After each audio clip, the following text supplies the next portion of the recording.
Good morning, everyone, and welcome to the Creative Bird Strategy Podcast and Clubhouse Room. We're here every Saturday morning, 8 a.m., and every Sunday morning, 9:30 a.m., here to provide hopefully some consistent education, strategy, and some great discussion with our like-minded listeners and moderators and audience members. So we'll get it real quick. We'll get started here and invite some people in. A lot of things to go over and cover this morning. Busy week in the market. Obviously, the Fed stood still, did not make any moves. No surprise there. I don't think they really have an option in making any moves right now. With inflationary issues, layoff pendings, the conversions, issues in the market, I think safe to say they're going to kind of stay status quo. They claim they're going to do something over the next three meetings. I can't see them making any drastic moves. If anything, it'll be try to favor the political election in some format. But for the most part, I don't really see a lot of going on. I mean, the rates kind of leveled off at the end of the week at about six. The base rates ended up around 6.91. But it's been hovering between 6.91 and 7.25, I mean, for weeks. And I think it's going to kind of stay there. I know for the uneducated or the hopeful, wishful thinkers in the industry, they think rates are going to come back down because it's going to help their business. I don't really want to see rates come down too drastically because it will set up a false hope, in the market. And that's a concern I have. Let's take a backtrack here. I want to thank our sponsors because if we didn't have them, we wouldn't have this great podcast. We're on Spotify, Apple, Amazon. We're on Facebook Live, YouTube Live. We're working on LinkedIn Live now. We're on Clubhouse. Um, we're here every Saturday and Sunday. We're actually in episode 23, going into 24. Um, it's absolutely amazing that we're at this point, which I'm really happy about. I think it's a great thing. It's a relaunch. Yardell and Perkins, who's one of our great sponsors at Perkatech, Oz behind the drape, as I call him.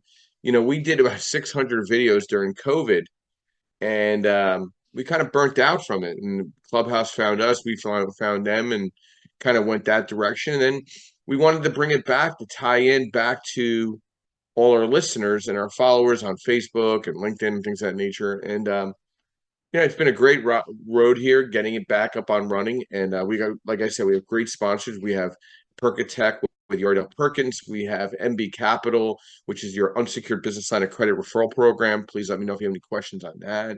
Realty 411 with Linda Pelagas, which we have a fantastic event coming up here in Philadelphia at the Mummer Museum. Just spoke with Linda yesterday. We're over 100 people paid registered attending as of today. So we're doing some heavy promotion coming out in the next week or two. So I foresee us being at least at the attendance level we were at, which was around 150 last year, or even better. I mean, I'd like to see a little better. I always want to see improvement. So we moved it. We're going to actually have complimentary breakfast and lunch instead of you vying for uh, food elsewhere. So we're going to have a great breakfast, great lunch layout. Parking is very ample at the Mummer Museum. Um, and it's going to be a lot of fun. And then we're going to do a happy hour afterwards, following the event down at Moonshine Philly down the block, which that'll be a lot of fun. And I'll be putting announcements together for that as well. And then we have Lenmark Capital, where I'm the senior loan advisor and head of origination here in the Northeast. We're providing asset-based lending, fixed to rent, fixed to flip, 30-year fixed money, new construction, multifamily 5 through 25 or 25 units and above. We'll look at mixed use where there's a commercial presence to the property. And we also offer, strategy discussions and growing out your portfolio. So let's dive into our discussion today. Construction rehab tips for rentals. This is a tricky slope. A lot of people want advice or strategy in how to get into rehabbing properties because it looks all so easy on, fix that house or flip that house, and a house is done in a week. And we're going to try to dive in that. First, we'll cover some articles that caught my eye this week. One that's really unbelievable, but nothing surprises me in the land of communism in the urban cities. As you could tell my tone, I don't particularly care for what goes on in some of these urban cities. This squatter article, which was really, really scary because it just tells you that we don't have control of anything when it comes to ownership. This poor young lady inherited a home, and people went in there, changed the locks, and she got arrested for changing the locks back because she owns the home. I mean, she doesn't know about these crazy laws that are in place in all these blue urban cities. I mean, it's called what it is. It's a giant mess. They're more focused on it on appealing to people that are not even from this country than obviously taking care of the class of people that actually have ownership and take pride in ownership. It's absolutely insane. This poor woman got arrested, and she has to go through an entire eviction process to get rid of these. I'll call them scumbags that are squatting in her place. There's some crazy law from the 18th century that that applies to this day, and the I'll call the communists take advantage of this in all the cities throughout the country, the urban cities. So very interesting article, but it really scares me of how little control we really have when it comes to squatter rights and getting rid of some of these, what I call them, professional tenants. So interesting article there. I posted it up. Please save it, and it's in the Atlanta Black Star, which was an interesting article. So I will move on to other discussions here. So we'll go back to our. Let me just real quick get back to 1 second. My thumbs are not working as quick as they should. We'll get here in 1 minute. Here. So one other announcement: we just added a couple more speakers onto the event. We're fully stacked from 9 to 5 in education. One thing I talked to Yardell, we are going live from the Mummer Museum and providing we're going to go live from that event throughout the day, which I'm pretty excited about as well. So you'll get to see us live on the Creative Birth Strategies podcast from the Mummer Museum from 8 a.m. hopefully till, I don't know, say about 5 o'clock. So we're going to go live with the whole thing. Pretty excited about it. So let's dive into some articles this week that I always like to cover before we get into the subject at hand: construction rehab tips for rentals. Um, Again, rates leveled off a little below 7%. I've been locking rates right now in a commercial lending space somewhere between 6.75 and 7.125 for refinance or purchase DSCR. Right now, construction money is hovering in between about 10% and 10.1, but 10.25%. Either one has kind of a flexibility on the origination. It's really a matter of where you want to be on that property. One of more of my active borrowers are looking at more the 3-year prepay. But right now, housing market update, supply climbs about 5%, biggest increase in nearly a year. So you're starting to see days in the market, and you're starting to see inventory sit, depending on where it's at. So this is a good sign for investors, okay sign for home buyers, confusion for a licensed real estate agent that kind of doesn't have any understanding of economic history. So you're going into a spring market with inventory increasing, rates not coming down for them. It's going to be a hard sell to date the rate and marry the house. Okay, because I think the inventory is still overinflated. We still need a massive adjustment in inventory stock or a slight reality check. So I don't know what's going to come first. I hope it comes a soft landing, but I think the Fed did give us an indication they're not giving anything away right now. So this is an interesting article. It was through Mortgage News Daily. And I post a lot of these on my LinkedIn. So please feel free to follow me or connect with me on LinkedIn as well. So, where are some of the national trends going? Okay, so you need to follow. There's another good article that I found. You got to follow where the permits are being issued, right? For single family through four family and multifamily development or conversions. You got to see where these permits are being allowed and where there's growth being allowed. Is it in the urban cities? Is it in suburban settings? Is it in the rural settings? You need to track these because that's going to impact how you buy your real estate, single family through four family. So it's a very interesting article to understand, and understanding the permit process and how many permits are being issued impacts the market based on new values. Now, I've ordered over 35 appraisals over the past 30 to 45 days, maybe more, maybe 50 appraisals. I am seeing a trend that values are settling or coming down a little bit. They're coming down, staying. They're either there's no in massive increases, but I can tell you for a fact I'm seeing either a 5 to 10% decrease or a concern because there's not a lot of sold and settled to use for values. So then the uneducated will tell you, oh, you can go back more than 180 days. No, you can't. That's not how an appraiser works. So how are they getting their values if there's no sold and settles? It's going to get very, very interesting going into this market of I feel values are tracking back a little bit. But I'm seeing this now, I've seen this only in the investment scope. But if you're seeing a 5 to 10% decrease in values already, you already have investors saying, hey, can you use my appraiser? You could use whatever appraiser you want, but they have to give a true independent evaluation for underwriting to approve. So it doesn't really matter who you use. If the values are not there, you can't make up shit. I mean, it just doesn't work that way. So very interesting watching permits being issued, which is moving up in a good way, but you're seeing values in the appraisal landscape leveling off.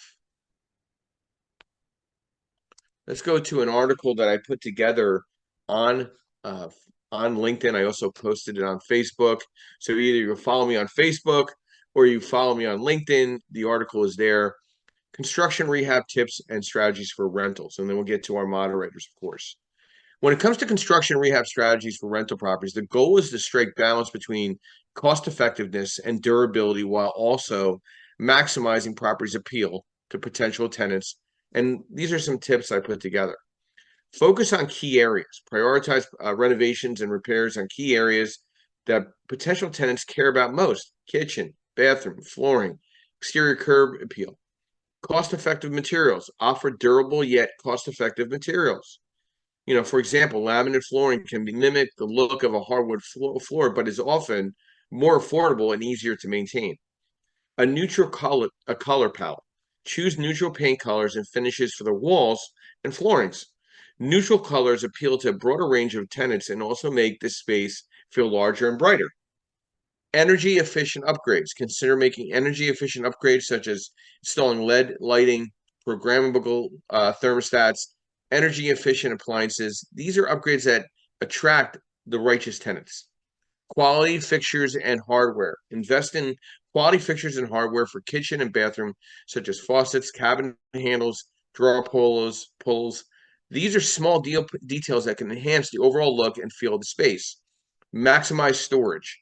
Tenants often look for ample storage space. Consider adding built-in shelves, closet organizers, and additional cabinets to maximize storage unit options in the property. Upgrade amenities. Depending on the target demographic, consider adding amenities such as in-unit laundry facilities, dishwashers, outdoor living spaces. These are features that can make your property more attractive for potential tenants and justifying higher rental rates. Professional landscaping. Curb appeal matters. Safety and security. Ensure that the property meets safety and security standards. Install smoke detectors, carbon monoxide detectors, and secure locks and windows and doors. Consider adding security cameras or alarm systems for added peace of mind. Regular maintenance. Once the renovations are complete, establish a regular maintenance schedule to keep property in good condition. Properly addressing Any repair issues arise to keep tenants happy and minimize long-term maintenance costs. So this is an article I put up on LinkedIn. I also posted it on Facebook. Please take a look. I probably post 2 to 3 articles a week. And then LinkedIn usually asks me to acknowledge one of their questions as well on a week-to-week basis. Joseph, good morning and welcome. Brief overview, who you are, what you do, and thoughts to our discussion this morning, construction rehab tips and rentals. Good morning, Joe. Borough investor here. I also do a little bit of private lending, and I invest in tax liens. In the process of closing on my 7th rental by April 12th, hopefully. So yeah, moving right along. So yeah, listen, construction and rehab tips, right? We've all been there. We always look at the burrs, and there is a thing such as over rehabbing, right? First, you need to know what your target is. Are you fixing and flipping this, or are you renting this? Not to say that you're putting lower quality things in, but like you mentioned, it needs to be more durable than what a homeowner would do, right? If you're doing a fix and flip, you're appealing to what a family would want and would take care of, right? But if you're doing a rental, you're going to put that luxury vinyl plank that's scratch resistant and water resistant or waterproof. So if water is dropped on it, you're not going to have to replace it on every tenancy, right? You're going to rip the carpets out and put the LVP in place. So you're going to make those adjustments as you need to, right? You're also going to look at the market, right? Is the Formica countertop good enough versus the granite? Formica is less than $1,000. You probably get it installed on a decent sized countertop, where granite probably be about $2,000. So you have to really know what your market is, and you need to know what your ultimate goal is before you set out. Not saying that you're giving lesser quality, but you want more durable stuff, so you don't have to constantly replace it, because every turnover, the durable items, every turnover will prevent you from having that turnover cost. Because at the end of the day, when you're doing a rental, the turnover is really your enemy, right? Because that's where you wind up losing your money. Take calls. Hey, Joe, a couple thoughts. What did you think about that article or that discussion on the squatters? Where do you feel, where do you stand on that? And, is it a crazy law that's working against us as landlords in some of these crazy states? How do we, what do you do to avoid some of this chaos? As a private citizen, but two, you're a sole entrepreneur. You have 7 properties of your own. You don't have a property manager. So what are you doing? What steps are you taking to avoid the communist monster of landlording and tenant relations right now? Listen, I mean, yeah, what happened in New York is absolutely horrible, right? And it's not the only story that's out there. There was another story that I saw on YouTube that this gentleman's mother had a house that was vacant, and squatters moved in there. The mom had a different last name than her son. He said, "Okay, well, write me a lease, and I'll take care of the problem." So he waited till the squatters left for whatever they were going to do for the day. He moved in, put all their stuff on the curb, moved his stuff in, and then they called the cops, the squatters, and he said, "Well, I have a lease." And the cops asked him, "Well, where's your lease?" And they didn't have one. So he actually was successful in evicting them non-traditionally, right? No, I think it's absolutely ridiculous. There's also laws out there that I think it's a 30-day period of time where they have to establish residency, and it's like really, really tough to get out there.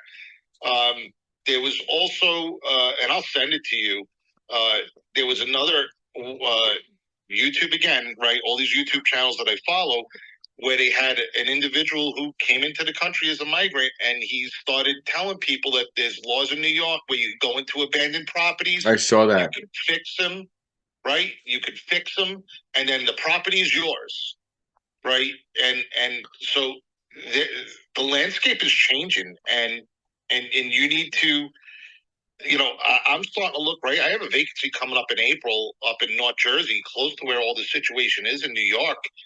I'm going to look to have timer lights on timers to make it look like it's lived in, uh, and all that other stuff. Maybe I'm going to have to get one of my friends to park their car in a driveway and just leave it there, right? A spare car that they have. But yeah, it's something really to really take into consideration because I think it's going to get worse. I don't think it's getting better.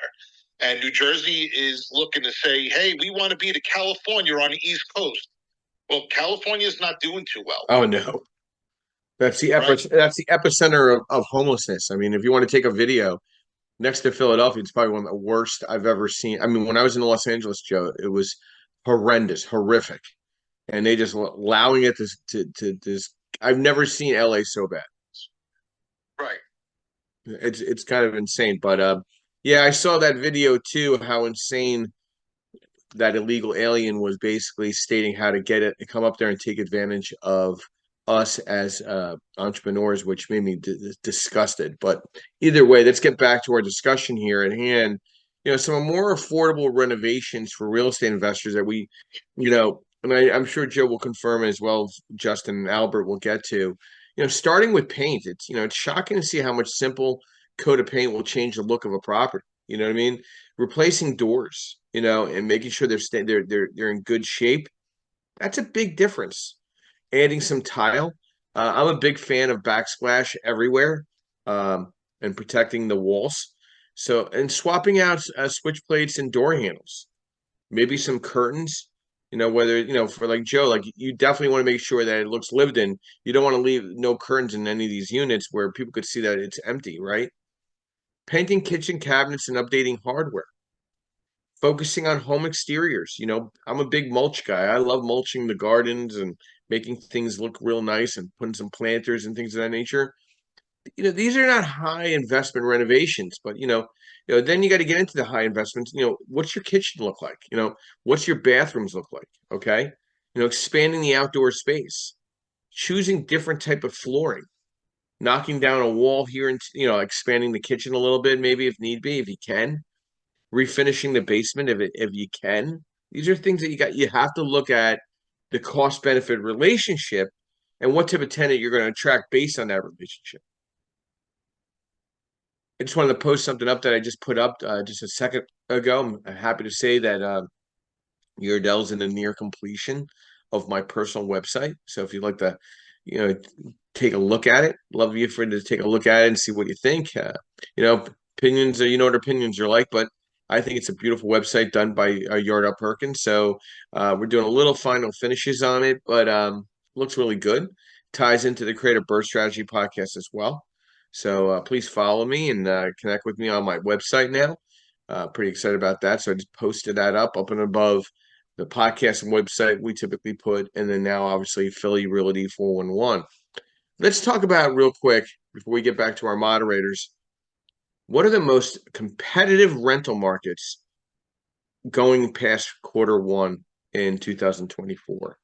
Now, these are based on average vacant days, occupied apartments, prospective renters in their pipeline, lease renewal rate, and the share of new units. Okay. Number one still is Miami-Dade, Florida. Number two is Milwaukee, Wisconsin. Number three, the northern New Jersey market. Everybody getting the hell out of New York. Still. Number four, suburban Chicago. Everybody's getting the hell out of Chicago. It's a danger zone. Number five, Grand Rapids, Michigan. Number six, Oklahoma City, Oklahoma. Number seven, Bridgeport, New Haven, Connecticut. I'm familiar with that area. Our offices are in Westport. A lot of migration report. The numbers are going very well in Connecticut. Number eight, Cincinnati, Ohio. I'll be out there twice this year for Mr. Landlord as well as the Ohio REIA. Number nine, Lansing, Ann Arbor, Michigan. Number 10, Orlando, Florida. Number 11, Orange County, California. Number 12, Brooklyn, New York. Number 13, Omaha, Nebraska. Number 14, Southwest Florida. Number 15, Eastern Virginia. Number 16, Kansas City, Kansas. Number 17, Tampa, Florida. Number 18, San Diego, California. Number 19, the suburban market of Philadelphia. That includes the South Jersey corridor and the surrounding counties of Pennsylvania. Number 20, Silicon Valley, California. So some of these numbers are a little I mean, some of these places are a little concerning. I really don't see the appeal to go move into California as a renter, but hey, it's on there. I do agree with a lot of some of these other areas that they're very hot on the migration rental reports, and this ties into how do you finish your construction rehabs for rentals. Good morning, Justin, and welcome. Brief overview: who you are, what you do, and thoughts to a discussion this morning. Construction rehab tips for rentals. Good morning, Joe. Good morning, everybody. Well, I was kind of surprised at some of the names on the report that you just listed too, Joe. But hey, I was actually about to say, well, is this migration to or is this migration away from? Anyways, man, I guess just real quick, some good tips on the construction. I think you've already touched on everything. A lot of things. Be mindful of your budget. Be mindful of what class of product you have, right? What sort of tenant that you have. And when I say be mindful, I'm talking about like that durability, whether that's type of countertop, whether that's type of floors, and so on and so forth. Sometimes we even consider the utilities and whether or not we want to include one or utility or not, depending on the rules of our municipality, and things being shut on and off, and how easily that can happen sometimes too. And so, yeah, this really building to the level that you have. So if you have something in a nicer area, you would like. I like to start with the amenities over the cosmetics, right? I'm talking about your necessary amenities, right? So if it's a complex, lighting, parking, maybe even coverage from the rain, if it's a small complex or something like that. I think having it gated, even if there are only 8 to 10 people there. I think some of those things, just depending on the area, and especially if you're trying to convert a property that's in a transitioning area. I like to prioritize security. I think that, I mentioned the lifespan and the life cycle of the design of some of these properties that we talk about a lot. And I think we have come to the point where we're used to a lot more well lit areas. I think that's horrible English right there, but a lot better lit areas, right? And so I think that's a selling point a lot of people forget about. So safety and security is something I like to champion and use as a competitive advantage on my property. Thank you, Justin. You really have to evaluate the property condition. Like, what do you need to do to get it restabilized? And it goes back to basic lending too. From a construction perspective, you need to calculate your ARV to come up with the right offer price. Okay. When somebody calls me and say, "Hey, I found this deal," I ask them for three numbers. What's the after repair value? What's your repair cost? And what are you buying it at? If you're not within that 70% rule working those numbers, you're going to have money stuck in that deal. And the most important number is the repair cost up and above the after repair value. What you're buying it at makes more sense once you know what your ARV is and what your repair costs are, right? So maximum purchase price equals ARV times 70% less the repair costs. And then you got to create that rehab checklist. The interiors, obviously foundation, basement, framing, insulation, paint, walls, doors, trim, flooring, kitchen, appliances, bedrooms, bathrooms, fixtures. Then you got your exteriors. You have masonry or siding, roof, gutters, windows, paint, garage, driveway, and sidewalk, landscaping, fencing, utility connections, septic, swimming pool if it applies. These are things you need to understand. We do provide these worksheets through the Creative Birth Strategy house here on Clubhouse and our podcast. If you need these worksheets to better pencil your deals down, to calculate a budget, we're here to provide that to you. You want to work with investor-friendly power team people in your circle, right? You want people to understand hiring the right general contractor, pulling the right permits, beginning understanding demolition, understanding exterior improvements, completing good interior rehab, executing the exit strategy. Okay, listen, you renovated, you stabilized. Now you got to get it rented. You got to vet your tenant because now we got professional tenants out there, aka scumbags, right? And then you have to then get it. Either you're going to self-manage or you're going to property manage. So maybe that property manager is going to facilitate the occupancy of the tenant, whether it's Section 8 or market rent. Maybe it's the same thing. So you got to really understand your market from a finish and renovation perspective and what that property is going to look like. Mr. Albert Casanova, long time no talk to. Good morning. Welcome. Brief overview who you are, what you do, and thoughts to our discussion this morning. Construction rehab tips for rentals. Hey, Joe. Good morning. Well, first and foremost, been buying property since 1982. Been a landlord, flipper, sort of a wholesaler, but not really. Also a real estate agent for the last 17 years. I love what you said about the paint. Very, very economical. Makes a huge difference in a property. You could probably get a whole house painted for $2,000, give or take. Well worth the money. And it really depends on what property you're going to be renting. I mean, is it going to be an STR? You're going to probably stage that and do that a little bit differently than you would a single family home. Also, you have to take into consideration if you're buying into an association or if the property's in an association, typically they are responsible for all the outside maintenance, landscaping, brickwork, roofs, that kind of thing.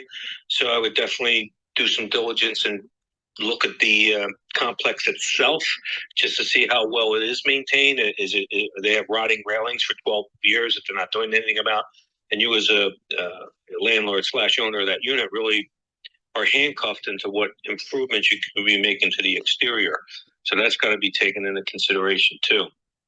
And piggybacking off what Joe said earlier, Martella, about the squatters, there was a case in California. She was an Airbnb client, stayed her 31 days and squatted for 372. Couldn't get her out. So you got to be just careful of who you're renting to, obviously. If you have vacant buildings, I would definitely put a security system in, ring something where it can be monitored. Alarms go off if somebody does enter it, that kind of thing.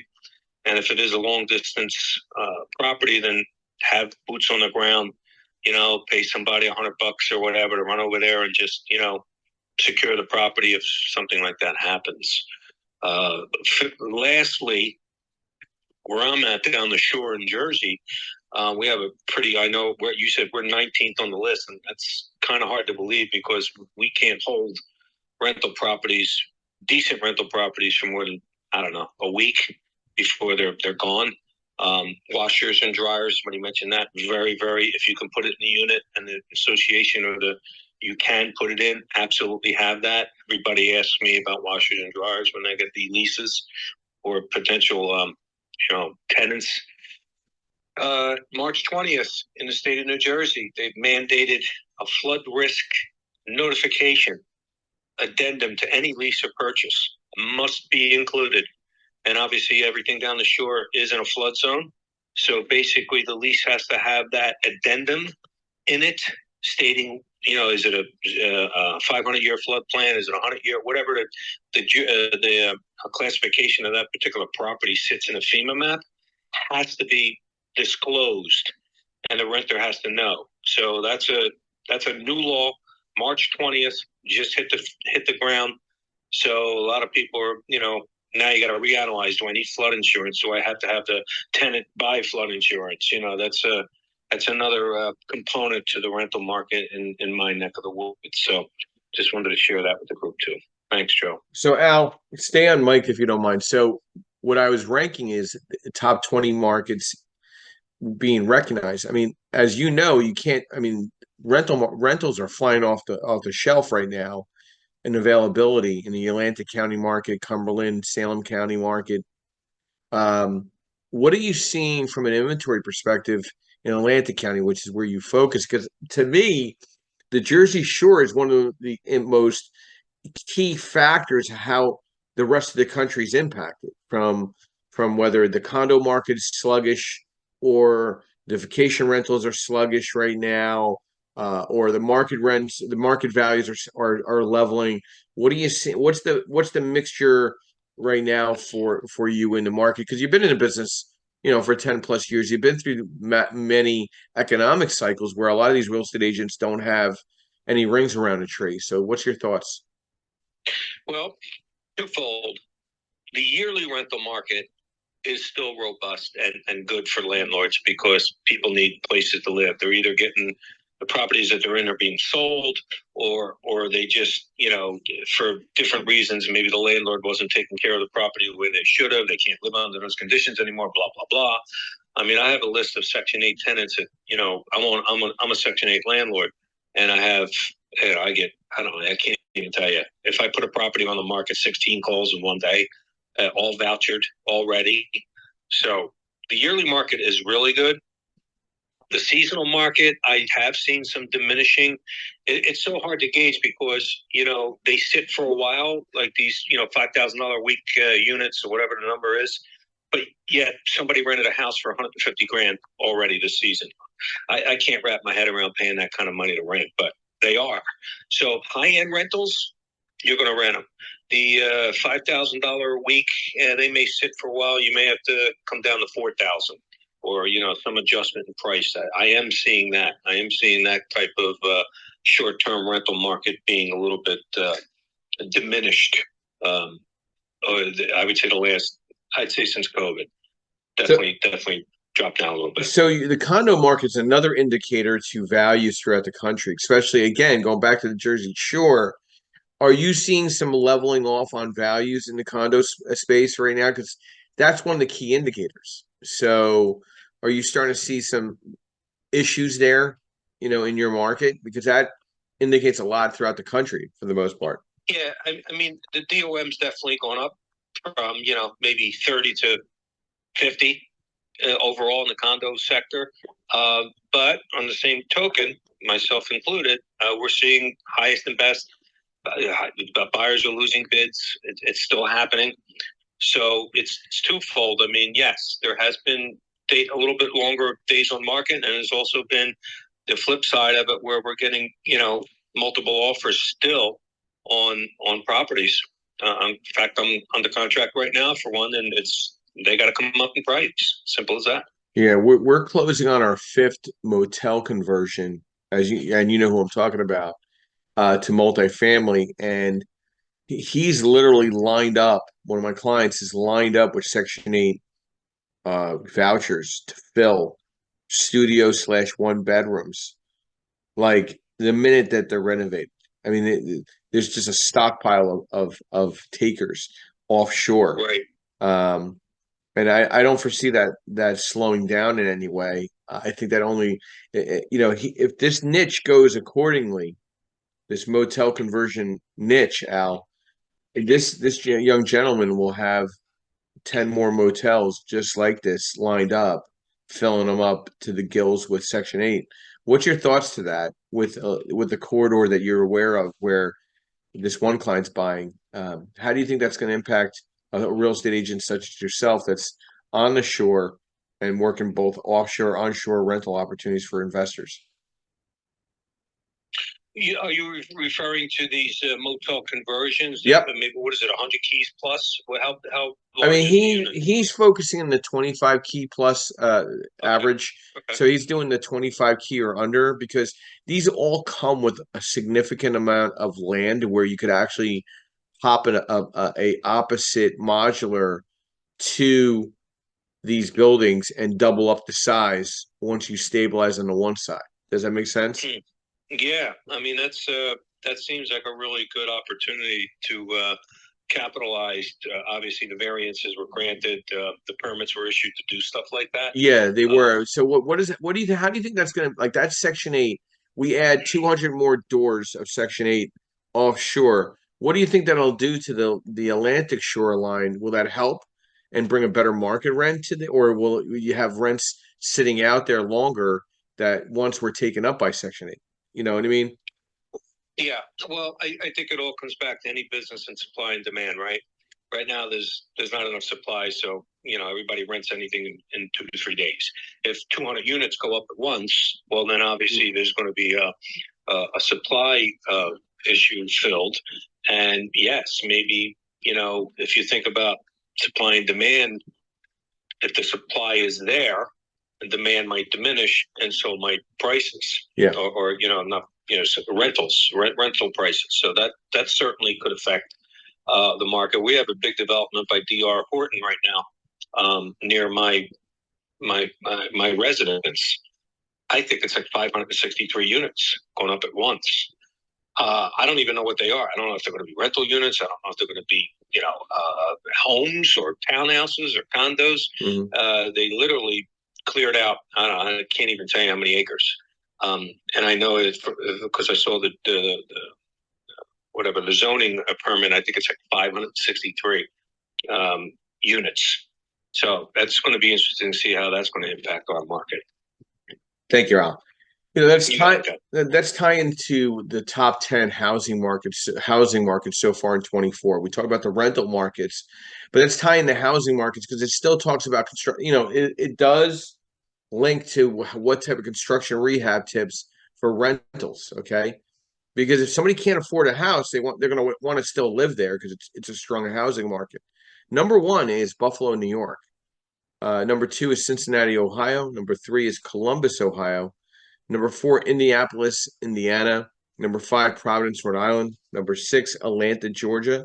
Number seven, Charlotte, North Carolina. Number eight, Cleveland, Ohio. Number nine, Orlando, Florida. And number 10, Tampa, Florida. So these housing markets are still strong from a purchase perspective.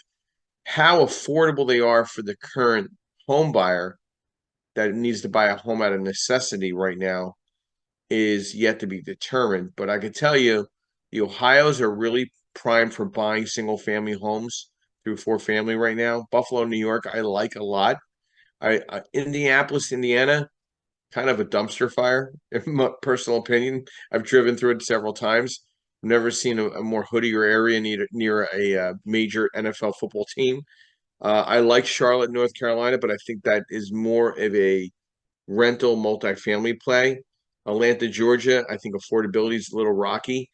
Providence, Rhode Island, I'm more inclined to say that I'm seeing more activity in New Hampshire than Rhode Island or Massachusetts. I will be in Boston April 2nd, meeting with some clients, but through the 4th.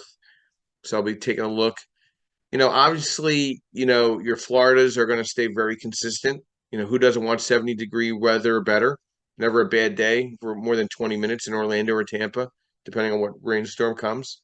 So these are strong markets as well, but it ties into what does your completed look needs to look like on the rehabs, right? Do you want a tenant that's going to stay there 3 to 5 years? Are you looking at a higher turnover?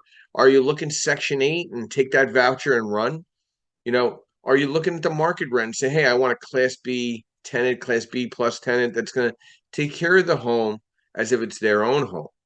So there's some questions on what type of finishes, and you just don't tour properties for rehab. You should be also touring properties for rent to see what properties are looking like in your market. Like you should be looking at maybe 2 to 3 rentals that are available out there in the market per week and schedule those to walk through because you want to see what they look like. What flooring are they using? What tiles are they using? What's the kitchen look like? What's the hardware look like? What's the ceilings look like? What's the exteriors look like to the property if it's a single family home? If it's a 2 through 4 unit, what's your common area maintenance areas look like? What amenities are coming? Is a washer and dryer coming with it? Is there a laundromat down the block? Is transportation convenient if they don't have a car? Bus route, train route.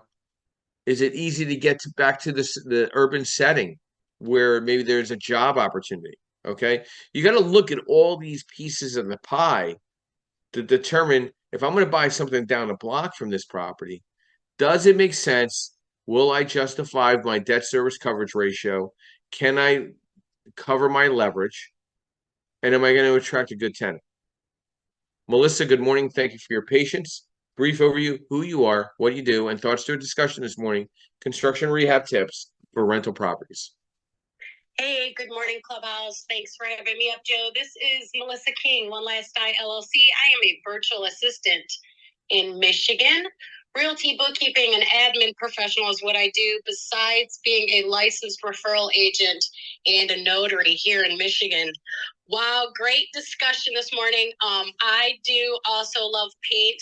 My dad taught me years ago, and it's just wonderful, something so easy that you can do. I would add with that power washing, make sure the exterior, make sure you're doing the house, cement, sidewalks, deck. That just brightens things up, people. I mean, that's a great curb appeal. Besides the mulch, I went out to Denver. You guys are having a property tour in Philadelphia, aren't you? No, we're gonna do things a little differently. Well, I think at least for now, we're gonna do the Saturday all day, 9 to 5. We're gonna have a happy hour to follow. I mean, we're at about 125 people registered, give or take. So if we get up to buck 50, buck 75, I might add a happy hour the Friday night before. But I don't think we're going to do a rehab tour because, be honest with you, it's a lot of work, Melissa. You know what I mean? And then the problem you have is some of these properties are really that bad that they're not even worth showing, to be honest with you. Because most of the business that's happening in the greater Philadelphia market, which is no different than any other market, most of the stuff that's being done is off market. So if you can identify a couple good wholesalers to set up a tour, that actually would be better than you leveraging the MLS right now to show deals to potential investors.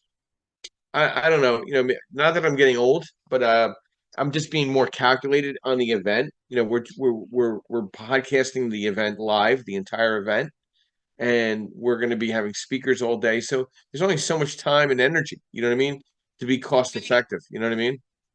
Yeah, Tim Emery of Invest Success did it was a smaller property tour, but I can't tell you, it was very educational. Because I think you guys did have that originally scheduled, and I was kind of interested, and I can't make that weekend. I have a prior engagement, so I'm a little upset about that. He had a really good hack on the rehabs, and we were going through there. Do a better pad and a cheaper carpet if you're going to do carpet. I thought that one was brilliant. I really enjoyed it. And the property tours, if anybody gets a chance to do a property tour, especially in a different city, one that you're looking at, I would highly recommend it. In Denver 20 years ago, the Five Points neighborhood it was bad. You didn't want to go down there. It's now affordable living. So it's just so interesting what 20 years can do. I left Lansing, Michigan to go to Denver. So when you mentioned that in the rental, that's extremely interesting to me. There's a lot of people in Grand Rapids who are looking at flipping in Lansing right now because there's not a whole lot of flips here. So very, very good topic today. Thank you, Joe. Thank you, Melissa. Yeah, I mean, we're definitely going to have a very full schedule at Realty 411. I most likely, like I said, I'll probably do a Friday happy hour, a Saturday night happy hour, but we're not doing a rehab tour. I'm leaving Sunday open for anybody that's sticking around to have strategy discussions or mastermind discussions at our offices, which are not far away from the Moment Museum. We're probably 10 minutes away from there. So we could either, set up coffee meetings on Sunday to follow up. But I'm really looking forward to it. We're just being a little more calculated. It's the same where, when you're doing construction rehab, you got to be very calculated, right?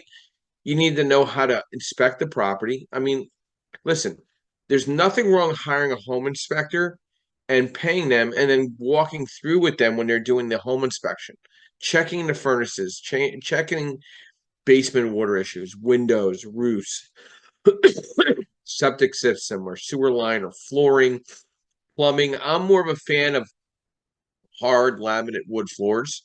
I'm not a big fan of carpets because you got to replace them over time. Create a scope of work when you're putting a rehab construction budget together. Be prepared. Um, I really think, our tablet that we offer, the rehab construction tablet to our clients through the Creative Birth Strategy forum here, is really rock solid. And I think if you hand that to a contractor, when hey, this is my scope of work that I found, this is my home inspector, what he has found or she has found, and what do you think you could put your scope of work in? What do you think your bid's going to look like? Okay, because you're trying to cover all of the potential long-term issues in the short-term renovation, right?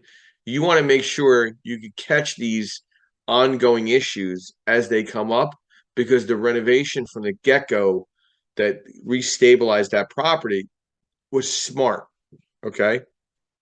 You also have to organize all your paperwork, having your contracts with your contractor, payment information, insurance information, W-9 information, and try not to skirt around with the permit process. It's going to bite you in the ass. When you're upgrading electrical boxes or installing new ones, altering load-bearing walls, working on public sewer lines, cutting down trees, removing or adding walls to the property, adding windows or doors to the house, re-roofing the house, changing the plumbing. These are going to require, permits. All you're going to do is bite yourself in the ass if you try to avoid that.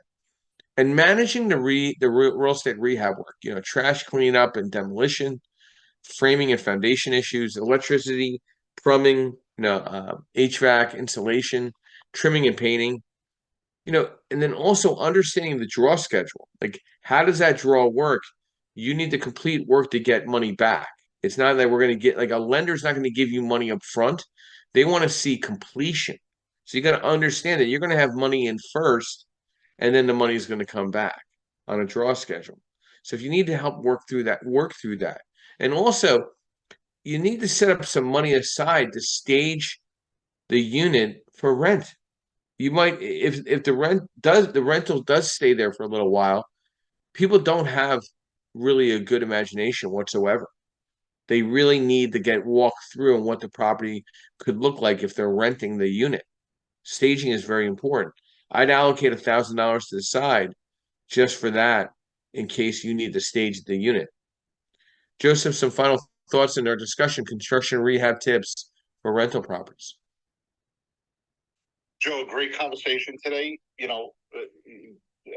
don't think that I could add more than what all these experienced people have added on. It's a common conversation when you're starting to rehab properties on a rental versus a fix and flip, over rehabbing, and it's I would say it's almost sort of like, I wouldn't call it bloopers, right? But it's sort of like, I think on your first one you're always guilty of over rehabbing. And you talked about expanding it, right? And blowing out a room and adding stuff, right? If you can add a bedroom legally, of course, that's where your values are: bathrooms and bedrooms.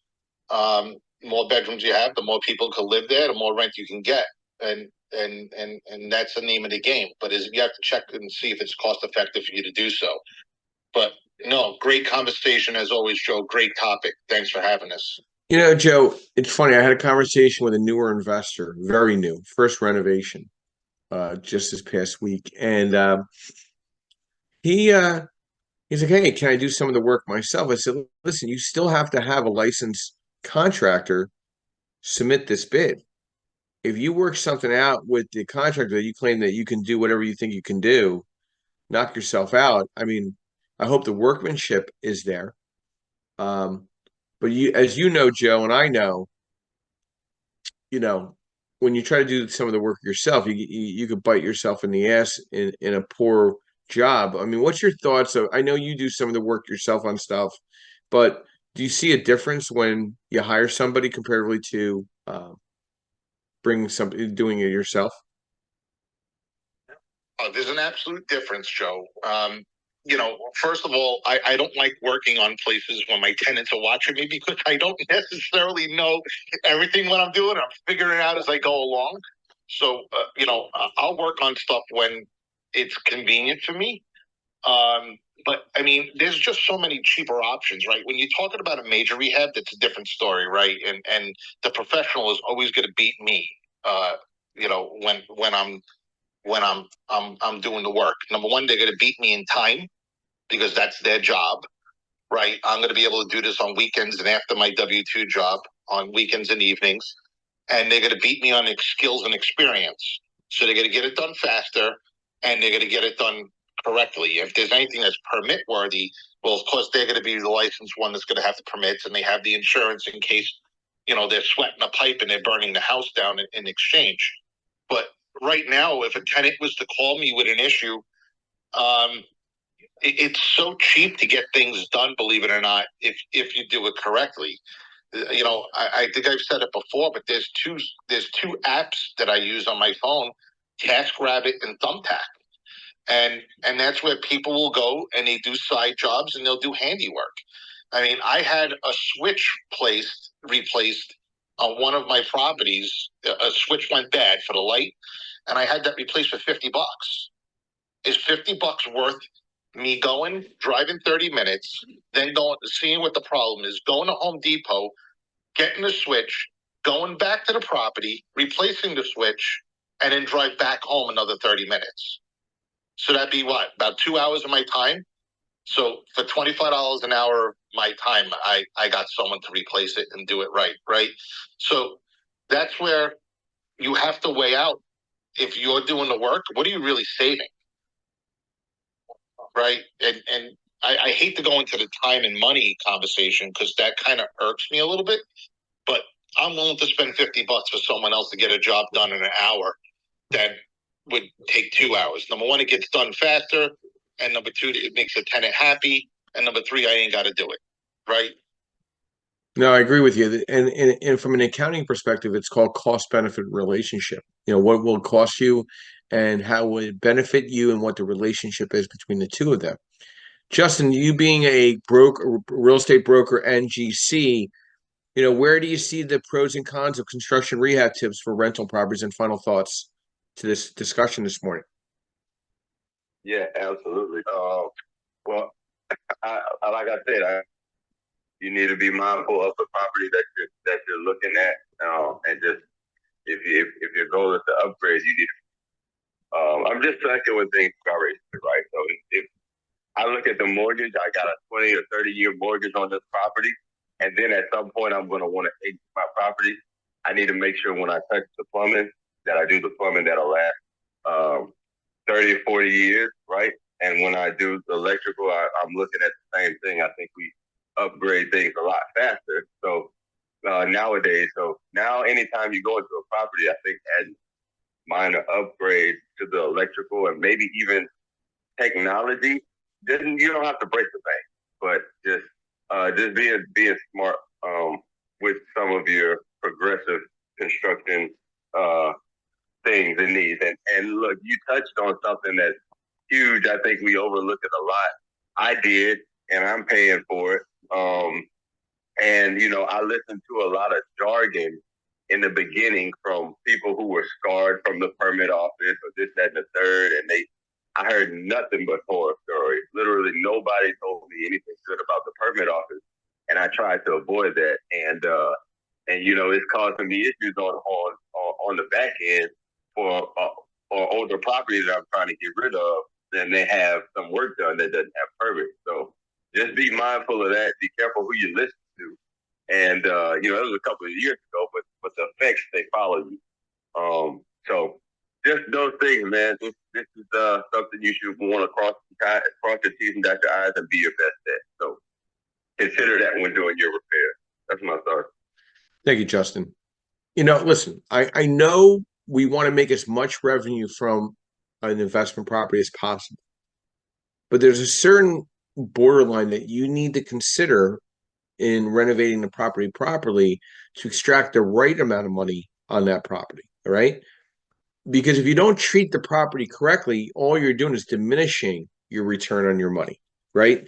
So if you don't take care of that backsplash or that the laminate to the walls, to protect the walls from damages on whether it's pets or children or same thing, whatever it is, you need to look at the cost effectiveness of putting cautions in place to extract the most amount of value on return of your money in renovation. But you don't want to over renovate as well, right? You got to find that happy middle and see what the balance is in your market. Each market is different. Each property is different. Each type of tenant is relevant, right? Whether it's Section 8 or market, you need to understand the differences and what your tenant's going to look like, okay? And how they're going to treat your property. You need to also know the laws that work against you as a landlord in the type of renovations that you're going to do, because you might over renovate based on the laws that are in place in that market. So understanding construction rehab tips for rentals are extremely important.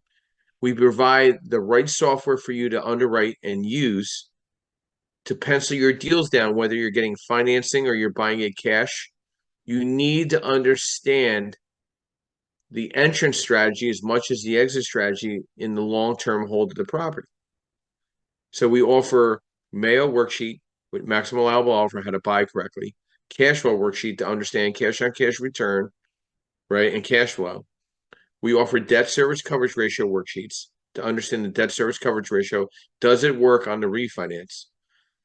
Also, the rehab construction budget with a draw schedule, where most lenders use and acknowledge, so we recognize that. I also now provide a sizer where you could price your own deals out, whether it's DSCR or fix to rent, fix to flip. And I offer also a strategy discussion with you once you review those documents to go over as well. So please, hold me accountable for that, because that's what we're here for. We're here to provide insight, strategy, discussion, thought, direction. We're all professionals in our field. We try to play nice in the sandbox. Please follow us on the Creative Birth Strategy podcast. Please come to our event in Philadelphia, April 13th. It's going to be a great event. We're going to be podcasting it live.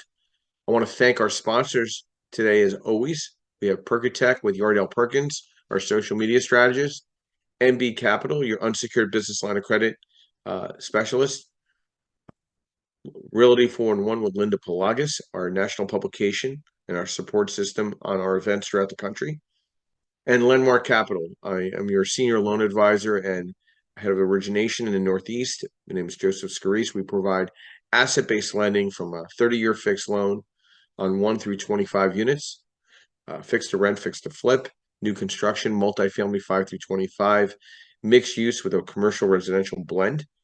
And we also offer unsecured business lines of credit and strategy and discussion to the professional real estate investor. So we're here every Saturday morning, 8 a.m. and every Sunday morning, 9:30 a.m. We are on now our 24th episode. Excited about that.